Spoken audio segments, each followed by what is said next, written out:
Shalom, shalom. We back with another lesson. So before I get started, I want to give all praise, honor, and glory to Yahweh, Bahashem, Yahweh Shai, Bahashem, Rechah Kodash, to the apostles and elders of the great millstone who rule well. I'd like to give double honor. Shalom to the 144,000. Shalom to the hopeful elect. Shalom. We're here with a lesson I'm going to call Brother versus Brother. And we're going to start with this article by the Law and Crime by Conrad Hart 2 days ago. I thought one would do it. Man who shot his brother with a 22 was surprised he didn't die. Had dragged him back into the home to finish the jobs, cops say. 2 West Virginia men are behind bars after one of them shot his own brother, then used the other suspect help to restrain the victim and shoot him again, authorities say. Damn, your own brother, boy. Derek Arbogast, 36, and Larry Talkington, 62, stand charged with attempted murder in the first degree. He still didn't die? Attempted. We know, damn. West Virginia State Police said in a press release sent to Law and Crime, both men were booked into jail on Friday. Let's see, get a little bit more into this. Arbogast shot his brother multiple times with a 22 caliber revolver. The press release alleges, but the shooting victim did not die, with troopers contending that Talkative restrained his brother and dragged him back into the residence to prevent him from leaving. Once his brother was back inside, Arbogast allegedly shot him again. At 9:15 p.m., authorities were called about a shooting at the home, and Arbogast was reported to them as the shooter. Let's go down a little bit more. He was arrested, and after first responders reached the home, Arbogast's brother was flown about 60 miles north into a hospital treatment.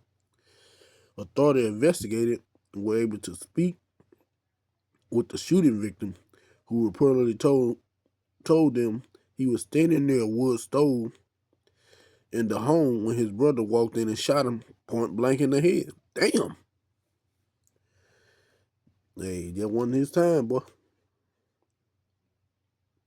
A fight between the two broke out before Talkington alleged help Arbogast.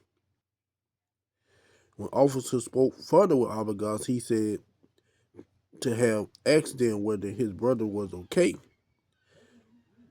No, you shot him 5 times, a trooper replied, according to the local ABC affiliate YBOY. Oh, I get it. The man, when the police went and talked to him, he gonna ask, hey man, my brother all right? Nigga, you shot him 5 times. Come on, man. I know it was a 22, but being that close, I thought one would do it. Arbogast allegedly responded. And if it ain't your time, man, you just ain't gonna die. There's nothing you can do. Shooting a man point blank in the head, then 4 more times, the Lord said, nope, that's not about to happen. But both suspects were placed in a Tygart Valley Regional Jail on their attempted murder charge. The current status of the shooting victim is unclear. And we're going to go into this lesson, brother versus brother, because we're now in the time of Jacob's trouble, where even your family is going to become your biggest enemy. It's not going to be no more happy times. It's not going to be no more, hey sis, hey bro, hugging and high-fiving or any of that. Because Yahweh Ba'ashem Shai is about to mingle a spirit into Babylon even more so, to where even family are going to become each other's biggest enemies. Now, we all know there's someone or someones in our family that don't like each other, that barely speak, that really once they get around each other, they turn their nose up at each other. And you can always feel that tension between them two people. So you usually don't have them around each other at family gatherings. But here in Jacob's trouble, Yahweh Shem Shai is going to use these spirits to turn that feeling up on everyone. So it's going to get to the point to where that favorite cousin, that favorite brother, that favorite sister, niece, nephew, it doesn't matter. Yahweh Shem Shai is going to have families destroy each other right along with outsiders. Because you think about it, most of the people who get killed, especially on the streets, never be too much their rivals, but it be someone that they trusted. Because them be the ones that can easily get to you. During the time of Jacob's trouble, a lot of people are gonna get laid to rest by a family member because them gonna be the ones they feel like they can trust. Even in hunger and starvation. They're gonna feel like, well, this family, they gonna look out for me. No, that's not the kind of spirit Yahweh Shem Shai is gonna have on the earth, especially here in Babylon. If you ain't of the elect, it's really gonna be one of those. He's just gonna put division between you. He's not gonna have that family love stick together spirit that usually around. And we're starting to see that more and more every day. If you watching the news or just reading articles, you see where brother killing brother, mother killing son, sons killing mother, daughter versus father. All that stuff is going down, man. And it's the will of Yahweh Shem Shai that this stuff happens. All right, we're gonna start here first. This is Matthew 10:34-36 in the Contemporary English Version. And the header read, "Not peace, but trouble." And I try to get it to show the red letters, but it ain't do it on this one. But we're gonna start anyway. This is Matthew 10, verse 34. "Don't think I came to bring peace on the earth." We know that's Yahweh Shai speaking. He said, "Look, I ain't come here to bring togetherness anymore. I came to bring trouble, not peace." And that trouble is gonna, like I said, it's gonna trickle down into the families, and we're starting to see it every day as more and more people are being taken out by family members. I said, your enemy you don't let close to you, but your family, they're the ones who's right there next to you. But now the enemy is your family, so they got open access to you to do whatever they want to do to you, and we're starting to see that. Because the man never said why he killed his brother, why he attempted to kill his brother. That he just came in, put a gun to his head, and was trying to blow his brains out. But we know that's the spirit of Yahweh Shem Shai. "I came to turn a son against their fathers, daughters against their mothers, daughters against their daughters-in-law against their mother-in-laws. Your worst enemy will be in your own family." And that's what we're seeing.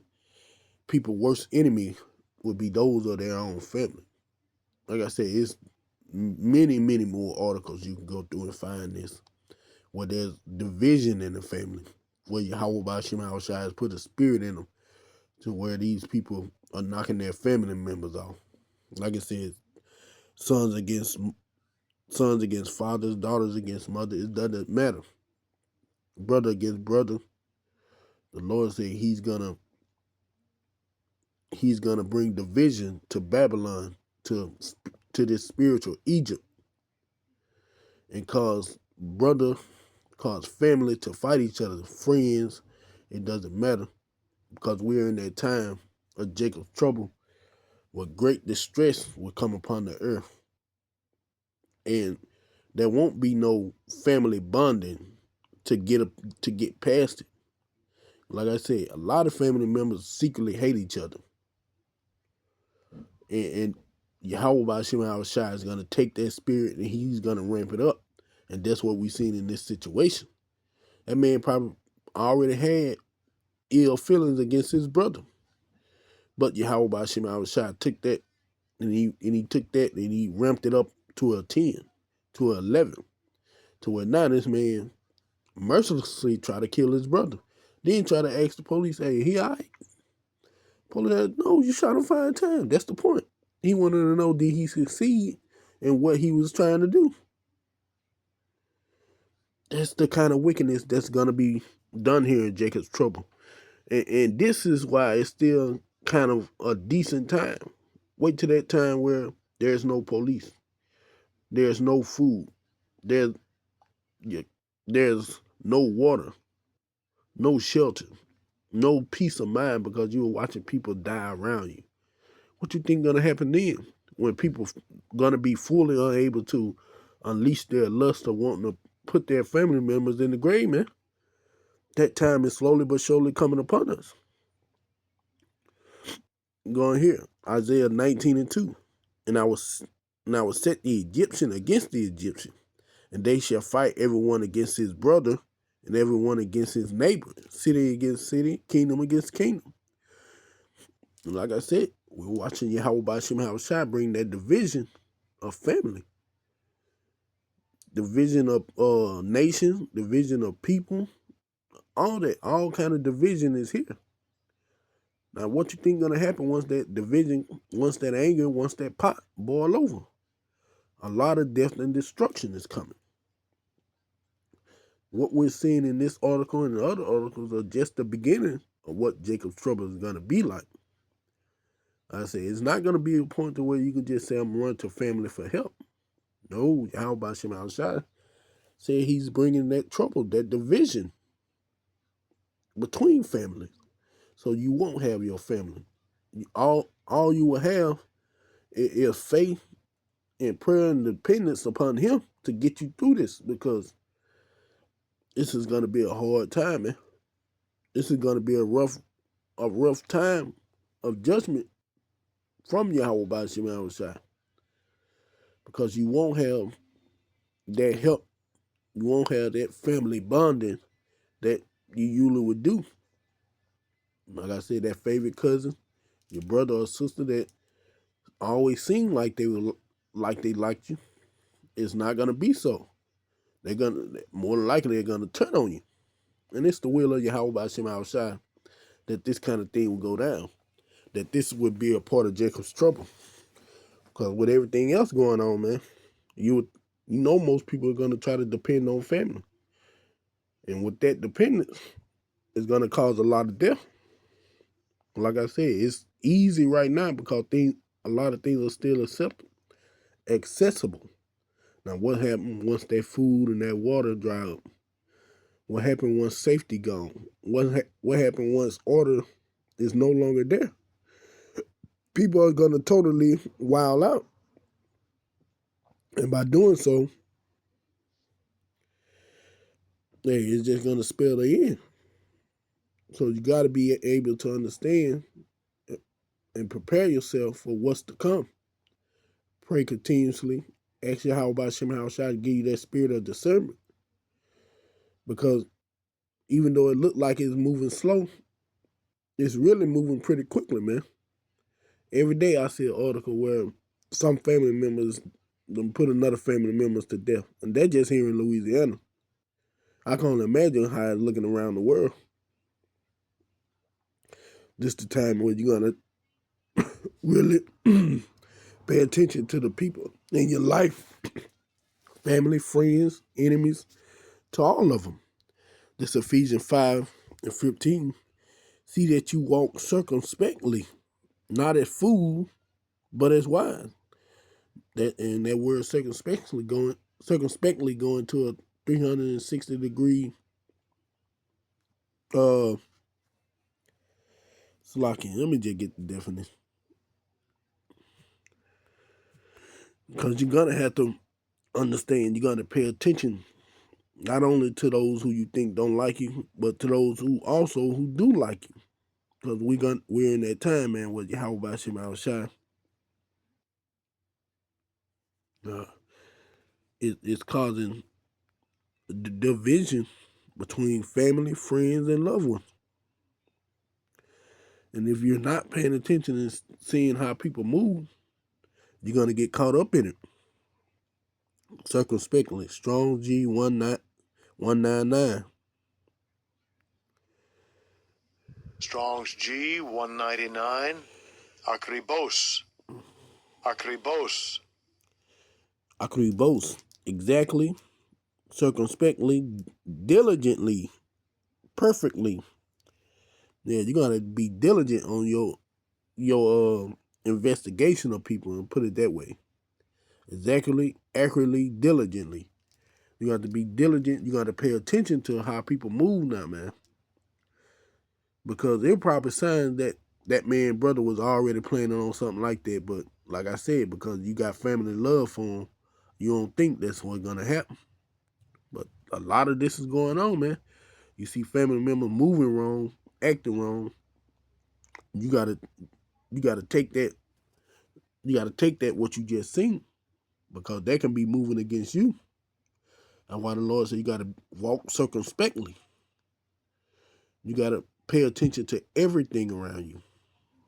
Not just the things that you think gonna hurt you, but everything.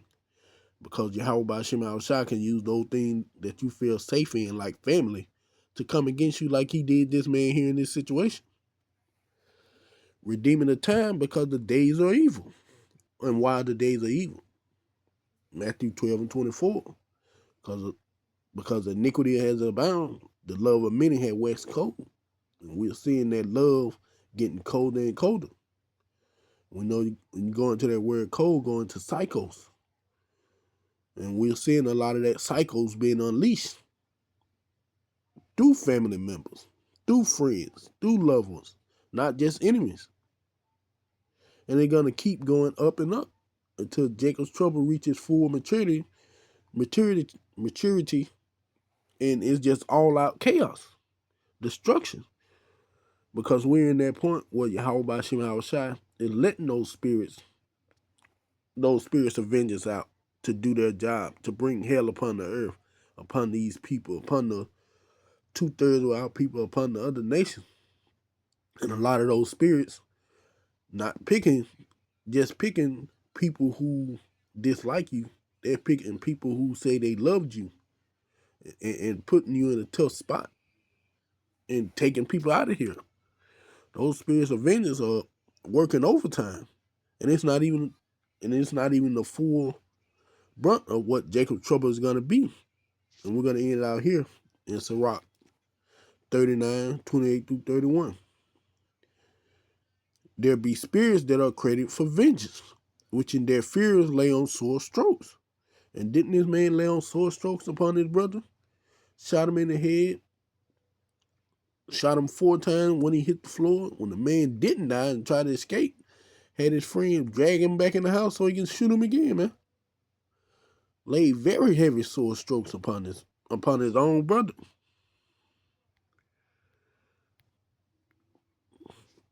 In the time of their destruction, they pour out their force and appease the wrath of him that made them. And who made those spirits?